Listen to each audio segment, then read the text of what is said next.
It's been a day of high tensions for the Congress, and all eyes are on party president Rahul Gandhi as he deliberates between millennial favorite Sachin Pilot and veteran leader Ashok Gehlot as the new chief minister in Rajasthan. Gandhi is also holding lengthy deliberations with other senior leaders about either putting Kamal Nath or Jyotiraditya Scindia in the chief minister's hot seat in Madhya Pradesh. Added to his itinerary is the decision on who will be sworn in as the new chief minister in Chhattisgarh.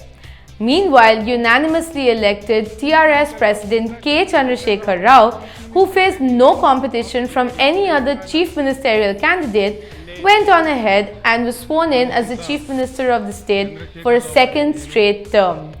శాసనం ద్వారా నిర్మితమైన భారత రాజ్యాంగం పట్ల That is a lot of updates, right? Stay updated with all election-related news on the Quint. So while it is common perception that the World Bank's slated ease of doing business is the benchmark for good economic performance, it is actually misleading summation of economic reforms that affects only a tiny proportion of India's massive population, says the Quint's editor Raghav Bell. Why doesn't it make the cut to be considered the benchmark? Watch the full video to find out. Most of us assume, and quite innocently so, that the World Bank's ease of doing business, EODB index, is the gold standard of economic performance. In reality, it's an extremely narrow, even misleading summation of just a few economic rules which matter to a tiny, very tiny sliver of India's vast population. Here are a few eye-opening, you'd even find them eye-popping facts.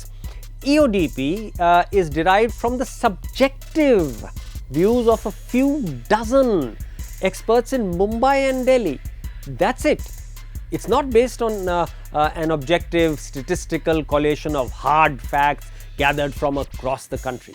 Therefore, its outcome matters to less than 5% of India's population. So in yet another development in the infamous PNB scam starring diamantier Nirav Modi and his uncle Mehul Choksi, the Interpol has issued a red corner notice against Choksi following pressure from the CBI. Choksi, who cleverly became a citizen of Antigua after he fled India in January, has stubbornly maintained that all the charges against him have been a result of a political conspiracy. India has been hit by a bit of an injury crisis ahead of its second test against Australia starting at Perth on Friday. Leading 1-0 from their win at Adelaide, India will be without Rohit Sharma and Ravichandran Ashwin, who have joined Prithvi Shaw on the sidelines. So what changes can we expect to the Indian 11? A new Perth stadium is expected to provide a fiery track with a lot of assistance for fast bowlers, which means that Rohit Sharma's vacant slot should ideally go to Hanuma Vihari in a straight swap, as India may not want to go in with lesser batting options. The slot vacated by Ashwin might be a trickier one to fill, as a straight swap would mean Ravindra Jadeja would get a game, which would also bolster India's batting depth.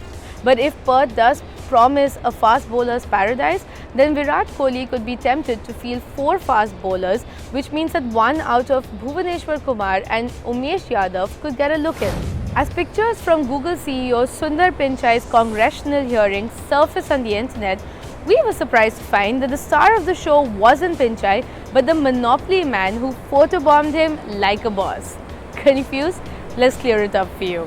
An activist named Ian Madrigal had dressed up as a Monopoly man, full with the top hat, the bushy moustache, even down to the monocle on his cheek.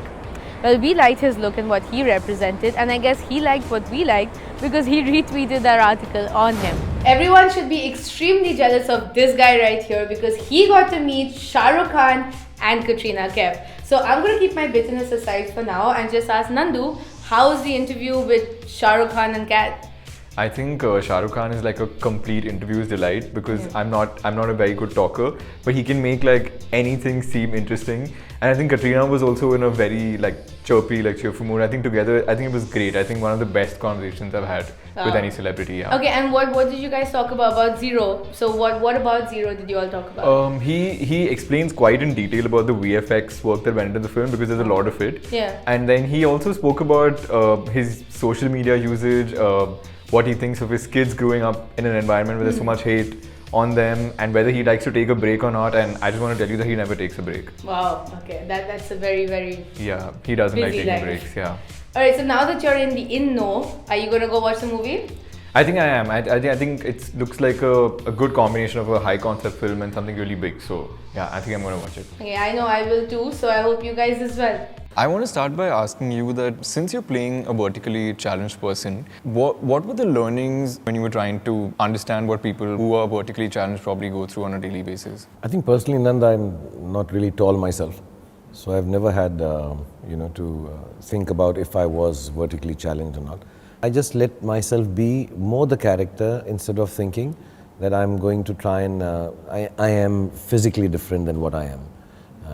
Because I think the VFX unit headed by Harry, they were very clear. So you do what you want, we'll manage. So initially there were problems that I can't put my hands out too much, the stride shouldn't be too long.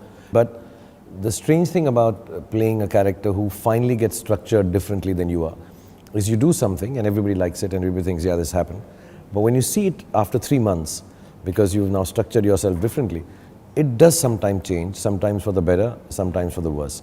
So that's something which became organic, because you can't really go back in this film and reshoot something. But if you're talking about prep and something, not really, because the whole idea of the film is equality.